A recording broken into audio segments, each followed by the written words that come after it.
ప్రేక్షకులందరికీ శుభోదయం. ఈనాటి శుభయోగం శీర్షికన చైత్ర శుక్ల సప్తమి తిథి సందర్భంగా ఎలాంటి విధి విధానాలు పాటించాలో, తద్వారా ఎలాంటి ప్రయోజనాలు సిద్ధింపజేసుకోవచ్చో, అలాగే వసంత నవరాత్రుల సందర్భంగా శ్రీమద్ రామాయణం మొత్తం చదివిన విశేషమైన శుభఫలితం కలగాలంటే ఎలాంటి ప్రత్యేకమైన విధి విధానాలు పాటించాలో పరిశీలిద్దాం. ప్రధానంగా చైత్రమాసం శుక్లపక్షం సప్తమి తిథి ఉంది. రోజంతా సప్తమి తిథి ఉంది. చైత్ర శుక్ల సప్తమి నాడు అర్కవ్రతం అనే పేరుతో సూర్యనారాయణమూర్తిని పూజించాలని ధర్మసింధు, నిర్ణయ సింధు, చతుర్వర్గ చింతామణి, తిథితత్వం అనే ప్రామాణిక గ్రంథాలు తెలియజేస్తున్నాయి. కాబట్టి ఈరోజు అర్కవ్రతం సందర్భంగా సూర్యారాధన చేయాలి. అంటే స్నానం చేసిన తర్వాత గృహంలో పూజా మందిరంలో తమలపాకుతో గుండ్రంగా ఒక రూపు గీసి దాన్ని సూర్యనారాయణమూర్తి స్వరూపంగా భావించుకుంటూ మిత్ర, రవి, ఖగ, సూర్య, భాను, పూష, హిరణ్యగర్భ, మరీచి, ఆదిత్య, సవిత్రు, అర్క, భాస్కరేభ్యో నమః అనుకుంటూ సూర్యుడి ద్వాదశ నామాలు చదువుతూ అక్షింతలతో పూజించండి. వీలైతే సూర్యుడి అష్టోత్తరం చదువుతూ అక్షింతలతో ఎర్రటి పుష్పాలతో పూజ చేయండి. ఆ తర్వాత గోధుమ రవ్వతో తయారు చేయబడిన పదార్థాలు నైవేద్యంగా సమర్పించండి. అర్కవ్రతం సందర్భంగా ఈ ప్రత్యేకమైన విధి విధానాలు పాటిస్తే సూర్యుడి సంపూర్ణమైన అనుగ్రహానికి సులభంగా పాత్రలు కావచ్చు. ఆదిత్య హృదయం కానీ సూర్యాష్టకం కానీ పఠించినా లేదా శ్రవణం చేసినా ఈరోజు ఉత్తమ ఫలితాలు కలుగుతాయి. అదేవిధంగా వసంత నవరాత్రుల సందర్భంగా శ్రీమద్ రామాయణం మొత్తం చదివిన విశేషమైన ఫలితం కలగాలంటే ఈ వసంత నవరాత్రుల్లో ఒక శ్లోకాన్ని ప్రతిరోజు చదువుకోవాలి. ఆ శ్లోకం ఏంటంటే, శ్రీరాఘవం దశరథాత్మజం అప్రమేయం సీతాపతిం రఘుకులాన్వయ రత్నదీపం ఆజానుబాహుం అరవిందదళాయతాక్షం రామం నిశాచర వినాశకరం నమామి. ఈ శ్లోకాన్ని స్వయంగా జగద్గురువులైన ఆదిశంకరాచార్యుల వారు భద్రాద్రి క్షేత్రంలో తన శిష్యులకు చెప్పాడని కూడా ప్రామాణిక గ్రంథాలు తెలియజేస్తున్నాయి. ఈ ఒక్క శ్లోకాన్ని వసంత నవరాత్రుల్లో ప్రతిరోజు 21 సార్లు చదివితే శ్రీమద్ రామాయణం మొత్తం చదివిన ఫలితం కలుగుతుంది. దానికి కారణం ఏంటంటే, ఈ శ్లోకంలో శ్రీరాఘవం దశరథాత్మజం అప్రమేయం సీతాపతిం అంతవరకు చదివితే బాలకాండ మొత్తం చదివిన ఫలితం కలుగుతుంది. రఘుకులాన్వయ రత్నదీపం అంటే రఘువంశానికి రత్నం లాంటివాడు అని అర్థం. అది చదివితే అయోధ్యకాండ మొత్తం చదివిన ఫలితం కలుగుతుంది. ఆజానుబాహుం అంటే భుజబల పరాక్రమంతో రాక్షసుల మీద విజయం సాధించాడనే అర్థం ఆజానుబాహుం అనే పదంలో ఉంది. అంటే అరణ్యకాండ మొత్తం చదివిన ఫలితం కలుగుతుంది. అరవింద దళాయతాక్షం అంటే కళ్ళు పెద్దవి చేసి వెతికితే ఆంజనేయ స్వామి కనిపించాడు అంటే కిష్కింధకాండ మొత్తం చదివిన ఫలితం కలుగుతుంది. రామం అంటే మొత్తం సౌందర్యం ఆ పదంలోనే ఉంది. సుందరకాండ మొత్తం చదివిన ఫలితం కలుగుతుంది. నిశాచర వినాశకరం నిశాచరులు అంటే రాత్రిపూట సంచరించేవాళ్ళు, రాక్షసులను సంహరించిన స్వామి అనే అర్థంలో నిశాచర వినాశకరం అంటూ ప్రార్థిస్తున్నాం. అంటే యుద్ధకాండ మొత్తం చదివిన ఫలితం కలుగుతుంది. నమామి ఇది నాది కాదు నీది. అలానే శ్రీరామచంద్రమూర్తి పట్టాభిషేకం తర్వాత పరిపాలన చేశాడు అంటే ఉత్తరకాండ మొత్తం చదివిన ఫలితం కలుగుతుంది. కాబట్టి ఈ ఒక్క శ్లోకాన్ని వసంత నవరాత్రుల్లో చదివితే శ్రీమద్ రామాయణం మొత్తం చదివిన విశేషమైన శుభ ఫలితాలను సిద్ధింపజేసుకోవచ్చు. రేపటి శుభయోగం శీర్షికన చైత్ర శుక్ల అష్టమి తిథి సందర్భంగా ఎలాంటి విధి విధానాలు పాటించాలో, తద్వారా ఎలాంటి ప్రయోజనాలు సిద్ధింపజేసుకోవచ్చో, అలాగే శ్రీరామచంద్రమూర్తి సంపూర్ణమైన అనుగ్రహం కలగటానికి ఏ ప్రత్యేకమైన శ్లోకాన్ని పఠించాలో పరిశీలిద్దాం. నమస్కారం.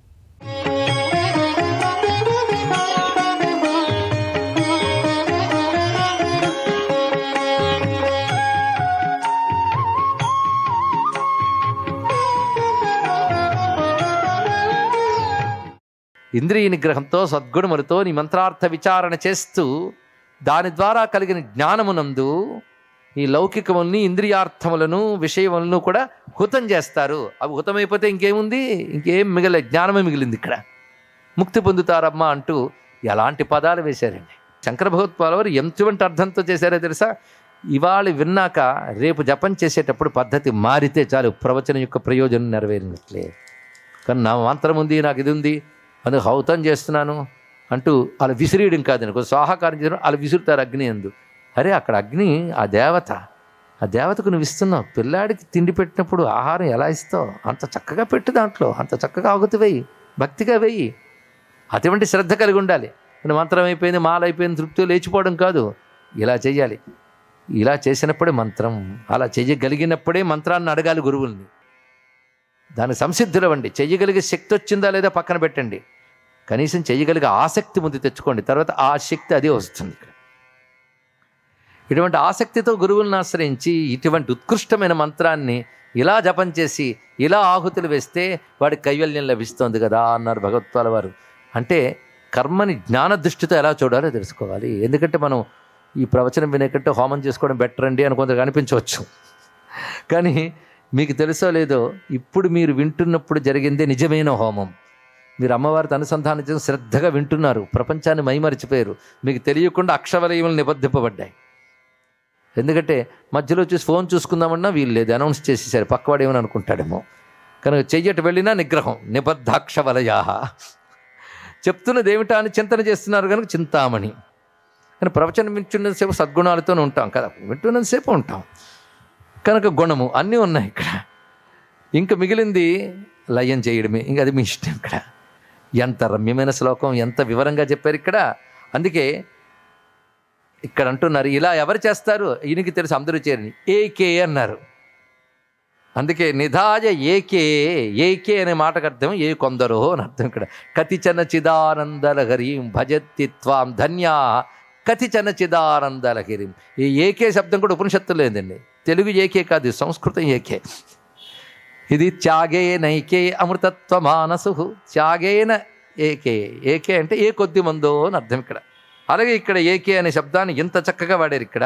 అందుకే కొంతమంది ఇలా చేస్తారమ్మా అన్నారు ఇక్కడ. కొంతమంది అంటే అందరికీ ఇటువంటి స్థితి రాదు.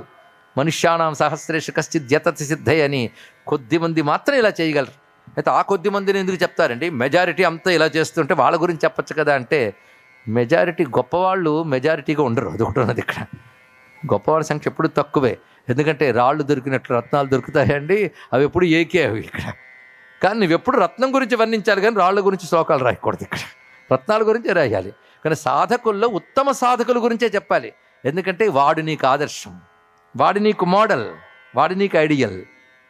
అందుకు వాడిని మోడల్గా చూపిస్తున్నారు ఇక్కడ. అటువంటి ఏకే మహాభోగ రసికా, నిరవధి మహాభోగ రసికా, వాళ్ళు ఇలా జపం చేస్తారు, ఇలాగా వాళ్ళు పురస్చరణ చేసి హోమాలు చేస్తారు.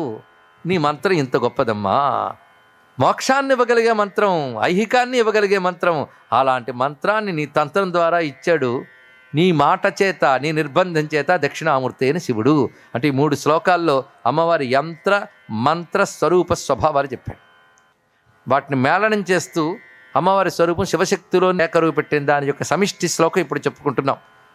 ఇందులో చెప్పడం ఏంటంటే జగమంతా శివశక్తిమయం, జగత్తు శివశక్తి తప్ప మరొకటి కాదు. ఇది తెలుసుకోండి. ఇక్కడ ఏ జగత్తు, అదిగో కనబడుతున్న జగత్తు అంతా కాదు, ఈ జగత్తు కూడా ఇక్కడే అక్కడ అంతా జగత్తంతా శివశక్తిమయం.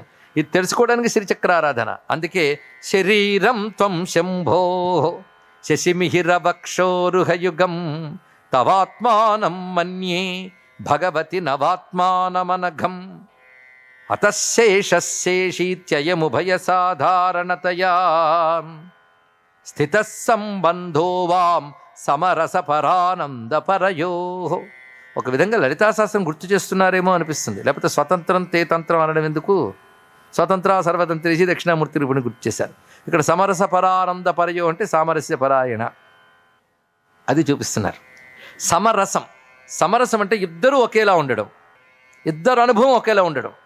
ఆయనేమో మంచి మూడుతో ఉత్సాహంగా ఎలా వేసుకుంటూ ఇంటికి వస్తాడు, అప్పుడు ధుమధుమలాడుతూ చూస్తే ఏమిటది అనగానే మొత్తం మూడిపోయింది. ఇక్కడ అది సమరసం కాదు, అదో రసం. ఏం చేస్తాం, అది సమరరసం. సమరసం ఇలా ఉంటుంది ఇక్కడ. దీన్ని హార్మనీ అంటారండి. చాలా అద్భుతమైన శబ్దం ఇక్కడ. ఇద్దరూ ఒకే స్టేట్లోకి వెళ్ళిపోవడం హార్మనీ.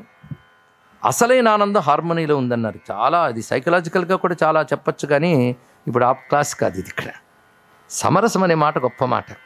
ఆ సమరసం ఎవరి దగ్గర ఉందంటే శివశక్తుల మధ్య ఉంది. అందుకే వాళ్ళు ఆది దంపతులు. ఇద్దరు ఎప్పుడు ఒకే స్థితిలో ఉంటారు ఇక్కడ.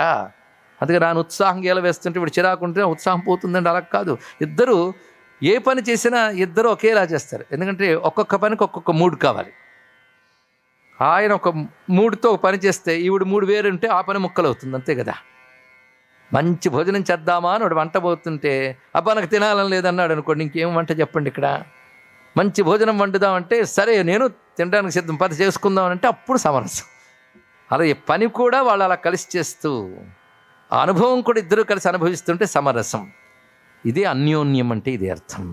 ఆ హార్మనీ సాధించగలగాలండి. హార్మనీ సాధించాలంటే హార్మనీ సాధించిన దంపతులను ప్రార్థన చేయాలి. అలాంటి దంపతుల్లో ఉమామహేశులు తప్ప మరొకట్లేదు. అందుకే దాంపత్య ధర్మంలో వివాహం హార్మనీ కోసమే. అందుకే అలాంటి హార్మనీ కోసం పనికొచ్చే వివాహం కోసమని నమ్మితి నామ నమ్మున సనాతనులైన ఉమామహేశులన్ మిమ్ము పురాణ దంపతుల మేలు భజింతు కదమ్మ మేటి పెద్దమ్మ దయాంబు రాశివి కదమ్మ హరిన్ పతిజేయుమమ్మ నిన్ను నమ్మిన వారికన్నటికి నాశము లేదు కదమ్మ ఈశ్వరీ అంది అమ్మ లక్ష్మీదేవి రుక్మిణమ్మ. ఉమామహేశ్వరుల యొక్క సమరసం ఇద్దరు చెప్తున్నారు. అమ్మ మీరిద్దరు ఎలా అంటే శేషశేషీ భావం ఉంటుందమ్మా అన్నారు. అంటే ఒకరు ప్రధానంగా కనబడి ఇంకొకరు అప్రధానంగా కనబడతారు కొన్ని పనుల్లో. ఒక పనిలో నువ్వు ప్రధానం, ఆయన అప్రధానం. మరొక పనిలో ఆయన ప్రధానం, నువ్వు అప్రధానం. కానీ నిన్ను ప్రధానంగా పెట్టిన అప్రధానంగా ఉన్నా ఆయనతోనే ఆ పని జరుగుతుంది. అలా ఇద్దరు కలిసే చేస్తారు రెండును. అది ఎలాగో అంటే ఈ జగత్తంతా నువ్వు శరీరానివి. ఎవరి శరీరానివి? శివుని శరీరానివి నువ్వు అన్నాడు. శరీరం త్వం శంభోహో, నువ్వు శివుని శరీరానివి. కానీ అమ్మ శరీరం అంటే కనబడుతున్న రూపం, శివుని శరీరం అంటే ఏం మాట అండి ఇక్కడ? ఏంటా కనబడుతున్న రూపం? అనంత విశ్వం అమ్మవారి రూపం. అయితే అమ్మవారి రూపం అన్నప్పుడు ఆ వక్షస్థలం ప్రధానంగా వర్ణిస్తున్నాడు. శశిమిహిర వక్షోరుహయుగం. శశి మిహిర అంటే చంద్ర సూర్యులు వక్షస్థలముగా కలిగినటువంటి శరీరము నీదా. ఆ శరీరము నువ్వు, అది శివుని శరీరము అన్నాడు ఇక్కడ. నువ్వు శివుని శరీరమువు, నువ్వు శివుని శరీరానివి. ఆ శరీరము చంద్ర సూర్యస్తనములతో కూడినది. సర్వం శ్రీ లలితా మహాత్రిపుర సుందరి చరణారవిందార్పణమస్తు. స్వస్తి.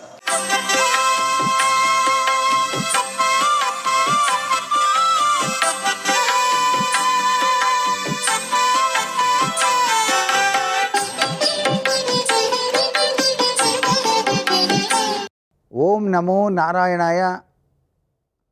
ఓం సవిత్రే నమః. ఓం నమః శివాయ. శ్రీమాత్రే నమః. ఈరోజు శుక్రవారం సప్తమి తిథి కావటం వల్ల సూర్యభగవానికి ప్రీతికరమైనటువంటి సప్తమి తిథి. అందుచేత సూర్యుణ్ణి దవనంతో కనుక పూజ చేసి ఆదిత్య హృదయ పారాయణ ఆచరించి అరుణ పారాయణం అభిషేకార్చన కూడాను నిర్వహించాలి.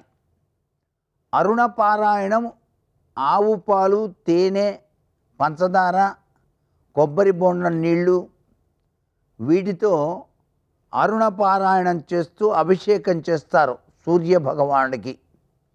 ఈ విధంగా చేయటం వలన సకల శుభాలు కూడాను మనకు సిద్ధిస్తాయి అంటోంది శాస్త్రం. ఆరోగ్యప్రదాత అయినటువంటి సూర్యుడిని అత్యంత భక్తి శ్రద్ధలతో ఆరాధించటం వల్ల జాతకరీత్యా కూడాను రవి ఇచ్చేటువంటి అశుభ ఫలాలు కొంతవరకు తప్పించుకోవడంతో పాటుగా ఆయుష్, ఆరోగ్యం వృద్ధి చెందటానికి ఆస్కారం అత్యధికంగా ఉంటుందని శాస్త్రవచనం. లక్ష్మీదేవి అర్చన సర్వవిధ సంపత్తుల్ని కూడా ప్రసాదిస్తుంది. పద్మపుష్పాలతో లక్ష్మీదేవిని గనక పూజ చేసినట్లయితే సిరి సంపదల్ని మనకు ప్రసాదిస్తుంది ఆ చక్కని తల్లి. అందుకే ఆ తల్లిని పద్మప్రియే, పద్మిని, పద్మాలయే, పద్మదళాయతాక్షి అంటూ పూజిస్తాం కదా. ఆ చక్కని తల్లిని మనఃపూర్వకంగా ధ్యానిస్తూ ఆవు పాలతో చేసినటువంటి అన్నపు పరమాన్నం బెల్లం వేసి చేసింది నైవేద్యంగా సమర్పించాలి. ఇలా చేయటం వలన అభీష్ట సిద్ధి కలుగుతుంది, లక్ష్మీ అనుగ్రహం కలిగి తీరుతుంది సుమా. సర్వే జనా సుఖినో భవంతు.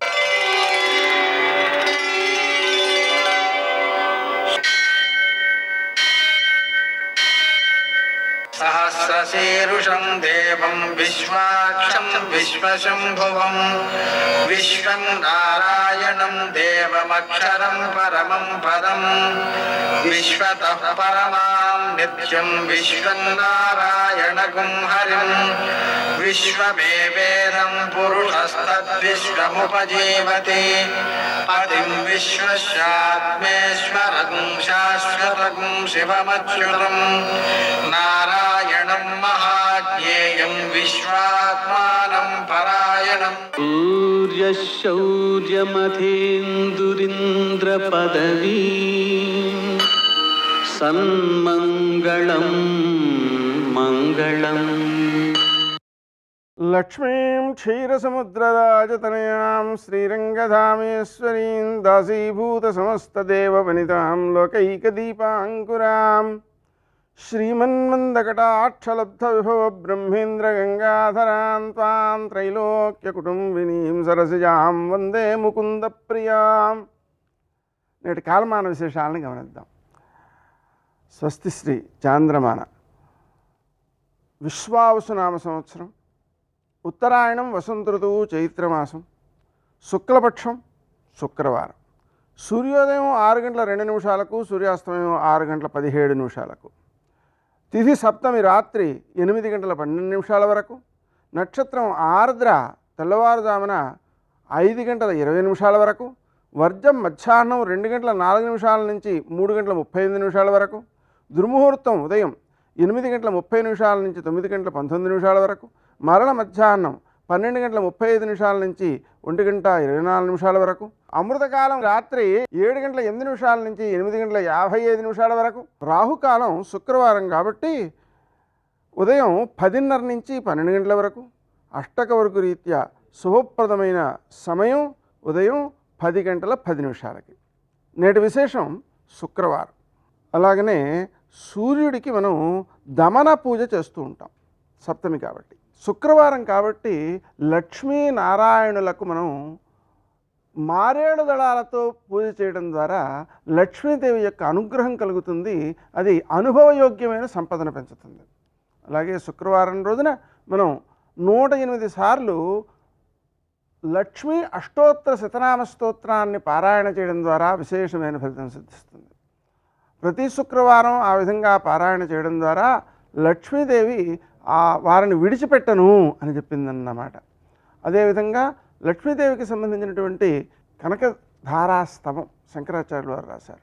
దాన్ని 3 పూటల పారాయణ చేయడం, అలాగనే లక్ష్మీ హృదయాన్ని 5 సార్లు పారాయణ చేయడం, ఇవి విశేషమైన సత్ఫలితాన్ని ఇస్తాయి. లక్ష్మీదేవి యొక్క అనుగ్రహాన్ని కలగజేస్తాయి. నేటి ఆణిముత్యాలు.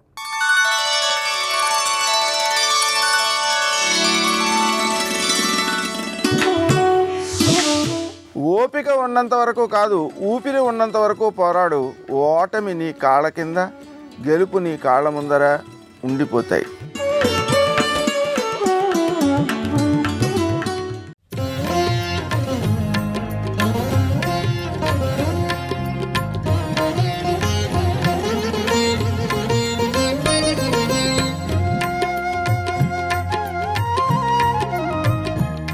పుత్రార్థం నాస్తి వై సుఖం అన్నాడు. నాకు మమ లాలప్యమానస్య, నాకు అసలు మనస్సు ఎప్పుడూ స్వస్థతతో ఉండదు, నాకు సంతోషం లేదు. ఒక్కటే కారణం, పుత్రార్థం నాస్తి వై సుఖం. ఆ సంతానము కలగనప్పుడు మిగిలినవి ఎన్ని సుఖములున్నా ఆ సుఖములు కావు. ఆశ్రమమునకు ధన్యత లేదు. కాబట్టి నాకు సంతానం కావాలి. ఎవరిని అడుగుతాడు? భార్యలతో చెప్తే వాళ్ళు మరింత బెంగెట్టుకుంటారు. ఎవరితో మాట్లాడతాడు? సామంతులతో మాట్లాడతాడా? పురప్రజలతో మాట్లాడతారా? మాట్లాడేటప్పుడు ఎవరితో ఏది మాట్లాడాలో తెలుసుకుని మాట్లాడాలి తప్ప, మాట్లాడుతున్నాం కదా అని మాట్లాడకూడని మాటలు మాట్లాడకూడదు. ఎవరితో మాట్లాడకూడదో వారితో. అందుకే అది భార్యలకి చెప్పలేదు, సామంతులకి చెప్పలేదు, పౌరులకు చెప్పలేదు, తన దగ్గర పనిచేసే ఉద్యోగులకి చెప్పలేదు. తన మంత్రులకు చెప్పి గురువుల్ని ఆహ్వానించాడు.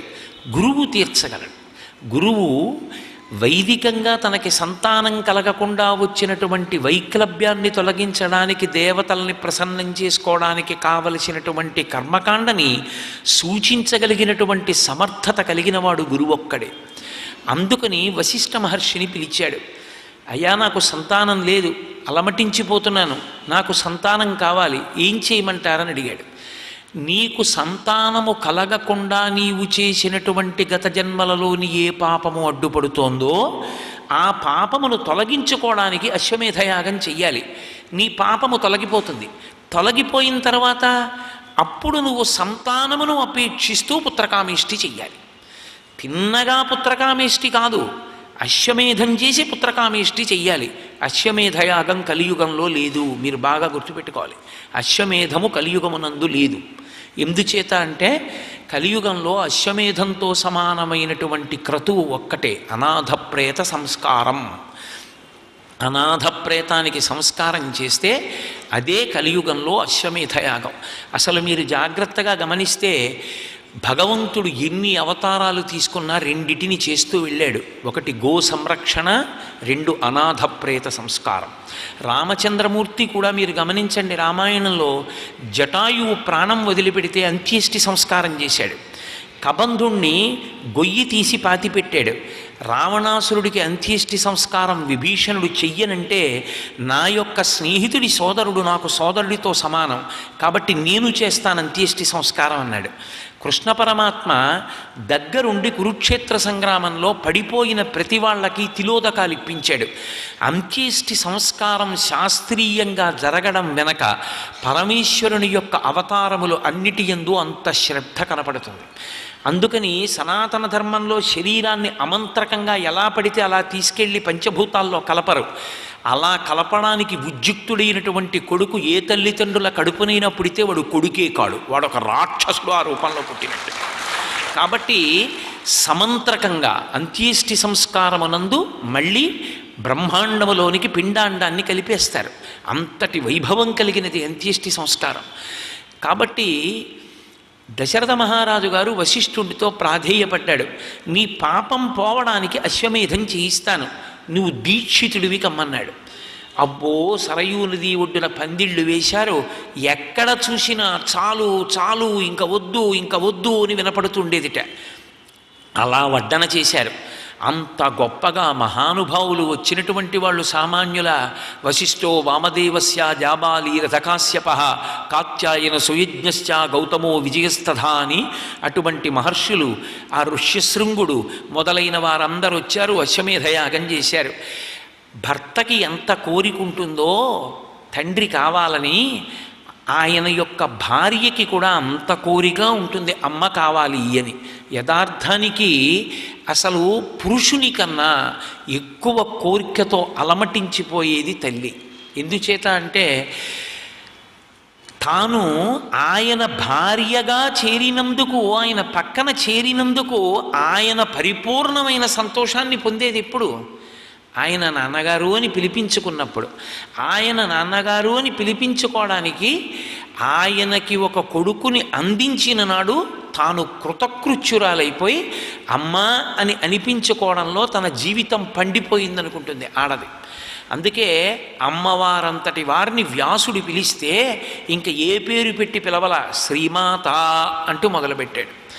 అమ్మ ఎంత గొప్పదైనా అమ్మని పేరు పెట్టి పిలవడం, అమ్మ గొప్పతనం చెప్పడం అసహ్యకరమైన విషయం.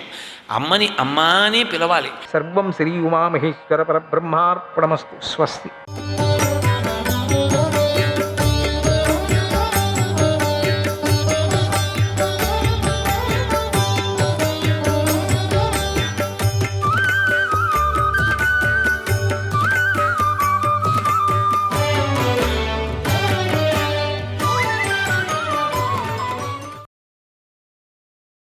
పితృదేవతలు పరశురాముడికి ఇలా చెప్పారు, ఓ రామ, క్షత్రియ వధ మంచిది కాదు. ఈ విషయం నీకు బాగా అర్థం కావటం కోసం ఒక కథ చెబుతాం, దాన్ని నువ్వు విని నువ్వు అలాగే చెయ్యి. పూర్వం అలర్కుడు అనే రాజర్షి ఉండేవాడు.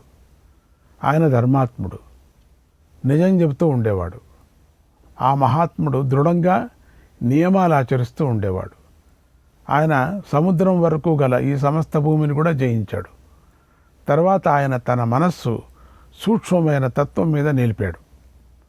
మహాసామ్రాజ్యాన్ని పాలించటాన్ని విడిచిపెట్టి అడవికి వెళ్ళి చెట్టు మొదట్లో కూర్చున్నాడు. సూక్ష్మతత్వాన్ని విచారిస్తూ ఇలా ఆలోచించాడు. మనసో మే బలం జాతం, మనసో మే బలం జాతం, మనోజిత్వా ధ్రువో జయగా, మనోజిత్వా ధ్రువో జయగా, అన్యత్ర బాణాన్ దాస్యామి, అన్యత్ర బాణాన్ దాస్యామి, శత్రుభిః పరివారితగా, శత్రుభిః పరివారితగా. నాకు మనస్సు వల్లనే బలం కలిగింది కనుక మనస్సును జయిస్తేనే నాకు సరియైన విజయం కలుగుతుంది. ఇంద్రియాలు అనే శత్రువులు నన్ను చుట్టుముట్టి ఉన్నాయి కాబట్టి బయటి శత్రువుల మీద దండెత్తకుండా నా అంతఃశత్రువుల మీదకే నేను నా బాణాలు గురిపెడతాను. ఈ మనస్సు చంచలత్వం కారణంగా మానవుల చేత నానా విధాల పనులను చేయిస్తూ ఉంటుంది కనుక నేను ఈ మనస్సు మీద చాలా పదునైన బాణాలను ప్రయోగిస్తాను అనుకున్నాడు. అప్పుడు ఆ మాటలను ఆయన మనస్సు విని ఇలా అంది. ఓ అలర్క, నువ్వు ఈ బాణాలతో ఏమాత్రము కొట్టలేవు. నీ బాణాలు నన్ను గాయపరచలేవు. కాబట్టి నన్ను చంపటానికి మంచి ఆలోచన చెయ్యి. నన్ను చంపే ఇతర బాణాలను గురించి ఆలోచించు అని చెప్పింది. అలా మనస్సు చెప్పిన మాటలు విని తర్వాత అలర్కుడు బాగా ఆలోచించాడు. తర్వాత ఇలా అన్నాడు.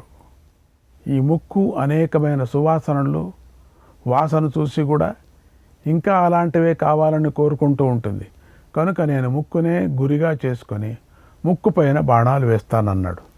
అంటే నాసిక సమాధిని, అది దాని మీద బాణం అంటే. ఆ మాటలను ముక్కు విని ఇలా అంది. ఓ అలర్క మహారాజా, ఈ బాణాలు నన్ను ఏమీ చేయలేవు, నన్ను నువ్వు చంపలేవు కనుక నన్ను చంపటానికి కొత్తగా ఆలోచించు, కొత్త ఉపాయాలతో నా మీద బాణాలు ప్రయోగించండి. ఆ మాటలు విని అలర్కుడు బాగా ఆలోచించి ఇలా అన్నాడు. ఓ నాలుక, రుచికరమైన రసాలను ఎన్నిటిలోనో తిన్నది. రుచిని ఈ నాలుక రుచిని అనుభవించింది కానీ దీనికి తృప్తి లేదు. మళ్ళీ అవే కావాలని కోరుకుంటుంది కనుక నేను ఈ నాలుకను నా బాణాలకు లక్ష్యం చేసుకుంటాను. బాణాలు ప్రయోగించి నా నాలుకను చీల్చేస్తాను అన్నాడు. ఆ మాటలు నాలుక వింది. అలర్కుడితో ఇలా అంది. ఓ అలర్క, ఈ బాణాలు నన్నేమీ చేయలేవు, ఏ విధంగా కూడా నన్ను బాధించలేవు. దాని మూలంగా నువ్వే మరణిస్తావు కనుక కొత్త ఉపాయాలు ఆలోచించి నన్ను బాణాలతో పడగొట్టు అంది. అలర్కుడు నాలుక చెప్పిన మాటలు విని బాగా ఆలోచించి తర్వాత ఇలా అన్నాడు. ఈ చర్మం వివిధమైన స్పర్శలను స్పృశించింది, అయినా కూడా మళ్ళీ తాకాలనే కోరుకుంటుంది కనుక చర్మాన్ని నా బాణాలతో చీల్చేస్తాను అనుకున్నాడు. అప్పుడు చర్మం ఇలా అంది.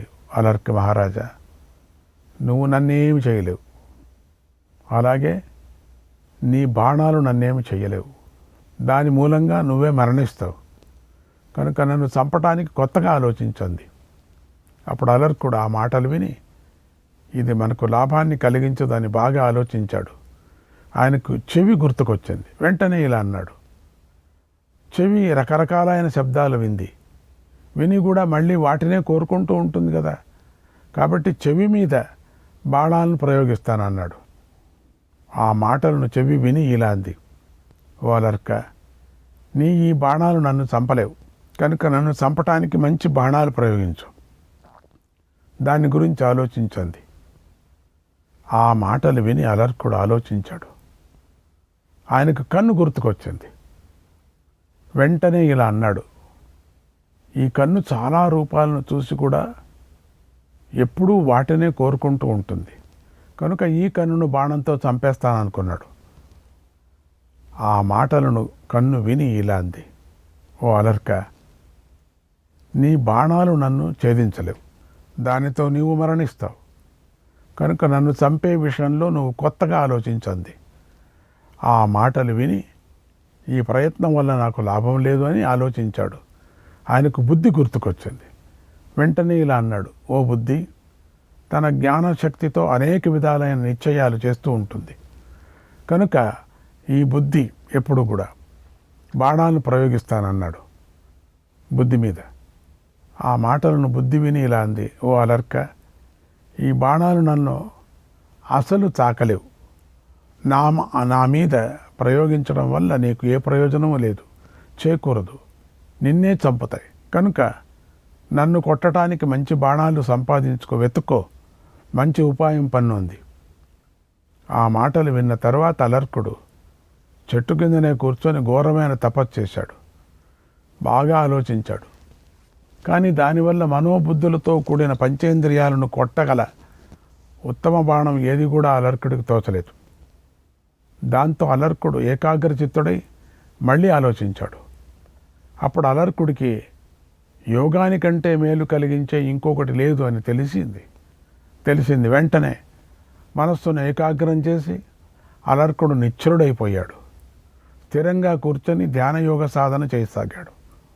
అప్పుడు అలర్క మహారాజు ధ్యానయోగ అనే ఒకే ఒక బాణంతో వేగంగా ప్రయోగించాడు.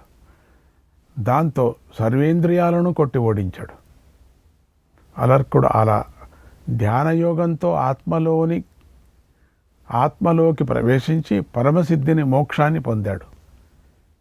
ఈ విజయంతో అలర్కుడు ఆశ్చర్యపోయాడు.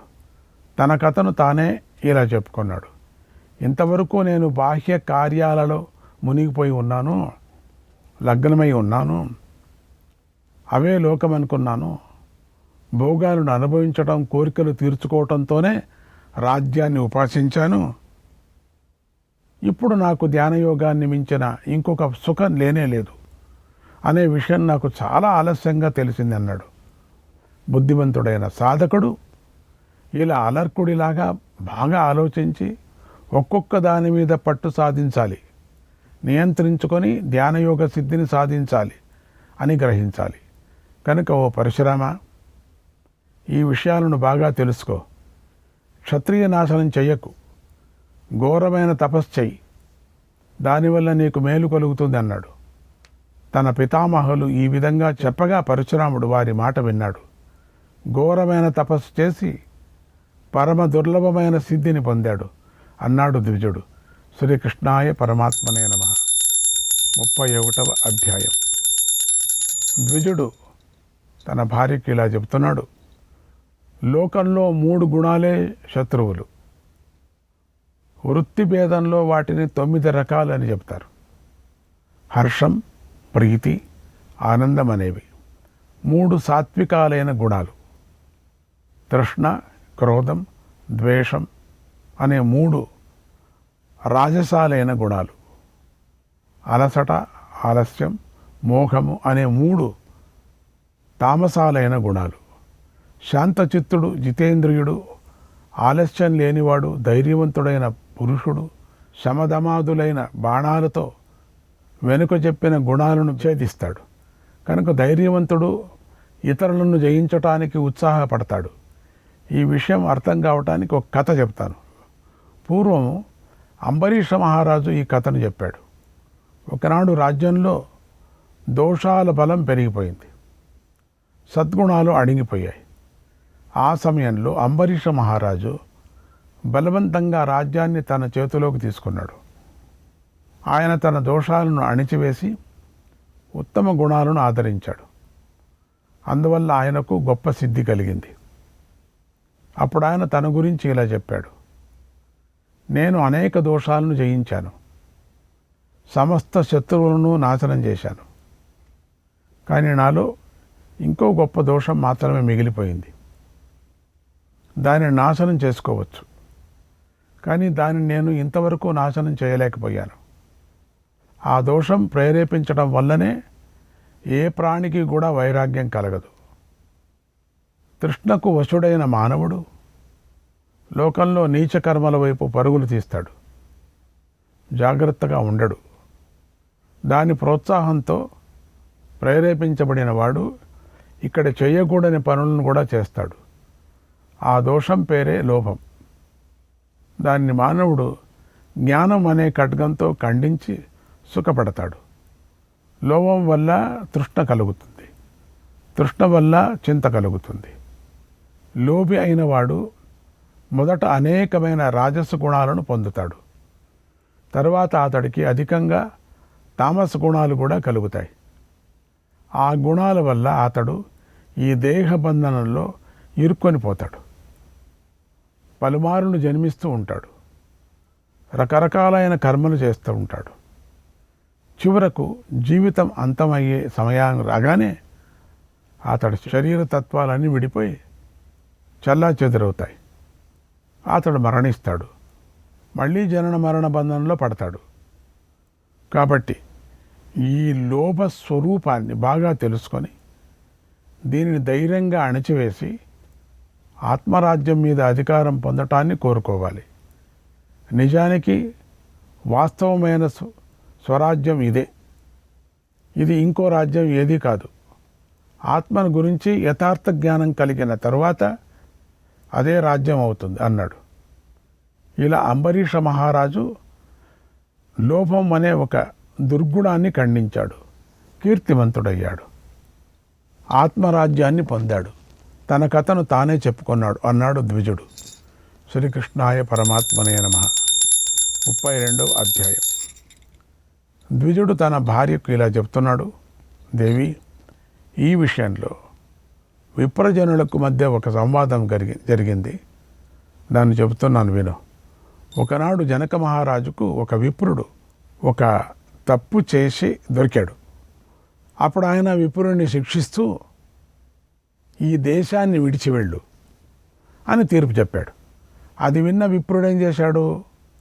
ఆ జనకుడితో ఇలా అన్నాడు, ఓ రాజా, నువ్వు ఇప్పుడు నీ అధికారంలో ఉన్న రాజ్యపు సరిహద్దుల గురించి చెప్పు. అలా చెబితే నేను మరొక రాజ్యానికి వెళతాను. శాస్త్రానుసారంగా నేను నీ మాట పాటిస్తానన్నాడు. అప్పుడు జనక మహారాజు ఆ మాటలు విని నిట్టూర్పులు విడిచాడు. ఏమీ మాట్లాడలేకపోయాడు. బాగా ఆలోచించసాగాడు. అప్పుడు ఆ రాజుకు మోహం కలిగింది. తర్వాత జనకుడు ఒక్క క్షణంలో తేరుకున్నాడు. మోహం విడిచి విప్రుడితో ఇలా అన్నాడు, అయ్యా, నేను ఈ రాజ్యాన్ని నా తాత ముత్తాతల నుండి పాలిస్తున్నాను. అందుచేత నాకు దీనిపై అధికారం ఉంది. అయినా లోతుగా ఆలోచిస్తే ఈ సమస్త భూమిలో మాత్రం ఎంత వెతికినా నా దేశం ఎక్కడ ఉన్నదో కనిపించలేదు. మిథిలా నగరంలో కూడా నిరాశ ఎదురయ్యింది. చివరకు నా ప్రజల మీద నాకు గల అధికారాన్ని వెతికాను, కానీ వారిపైన కూడా నా అధికారం నిశ్చితంగా లేదు. అందువల్లే నాకు మోహం కలిగింది. ఆ మోహం విడిచిపెట్టిన తర్వాత నాకు ఒక నిశ్చయం కలిగింది.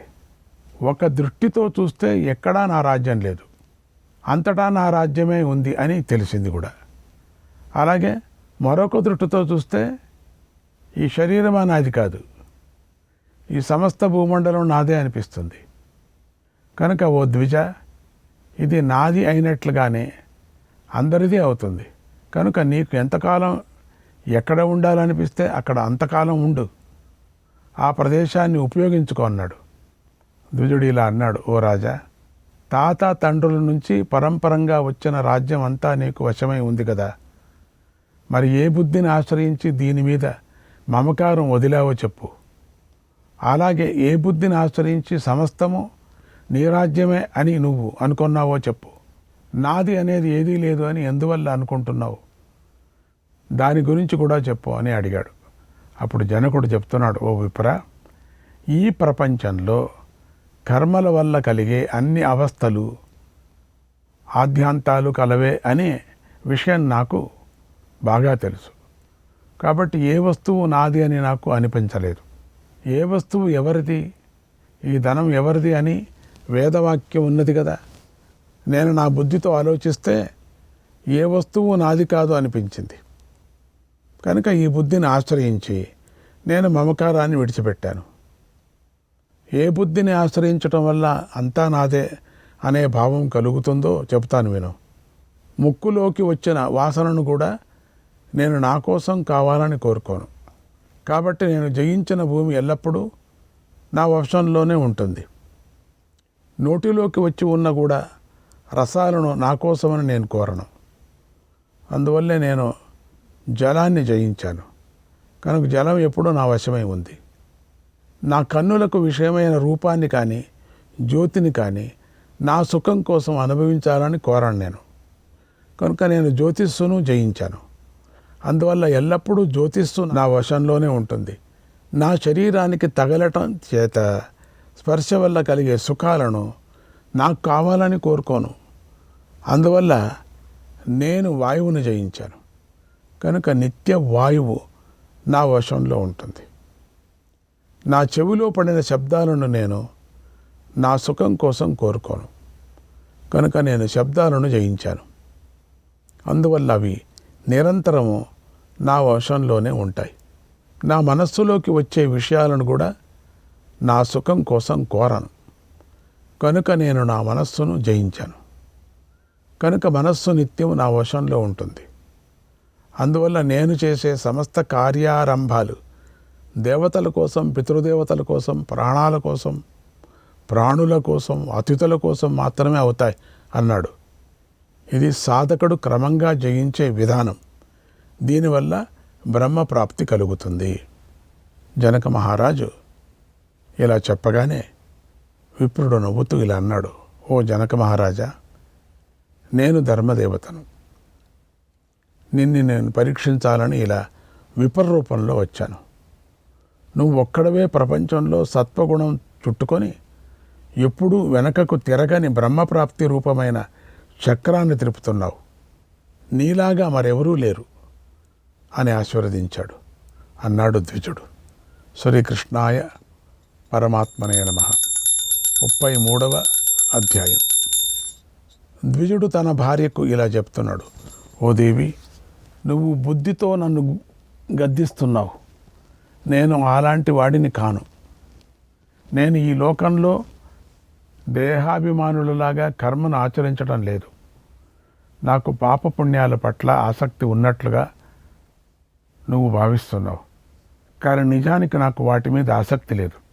ద్విజుడిని, జీవన్ముక్త మహాత్ముడిని, వానప్రస్థుడిని, గృహస్థును, బ్రహ్మచారిని అన్నీ నేనే.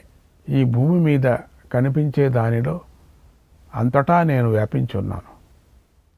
లోకంలో ఉండే స్థావర జంగమ ప్రాణులకు అన్నిటికీ నేను అంతకుడిని అని తెలుసుకో. కట్టె పుల్లలకు అగ్ని వంటి వాడని తెలుసుకో. ఈ భూమిలోనూ స్వర్గంలోనూ ఉన్న రాజ్యాన్ని అంతా నా బుద్ధి తెలుసుకుంటుంది. బుద్ధియే నాకు ధనం. బ్రహ్మచర్యం, గృహస్థాశ్రమం, వానప్రస్థం, సన్యాసం అనే ఈ ఆశ్రమాల్లో ఉండే బ్రహ్మవేత్తలైన ద్విజులందరి మార్గం వేరు కాదు, ఒకటే. వారు అనేక విధాలైన చిహ్నాలను ధరించి కూడా ఒకే బుద్ధిని ఆచరించుంటారు. భిన్న భిన్న ఆశ్రమాల్లో ఉన్న వారి బుద్ధి శాంతి సాధనలో లీనమై ఉంటుంది. సర్వనదులు చివరకు సముద్రంలో కలుస్తాయి. అలాగే వారు చివరకు సత్యరూపమైన బ్రహ్మాన్నే పొందుతారు. శ్రీకృష్ణాయ పరమాత్మనే నమః.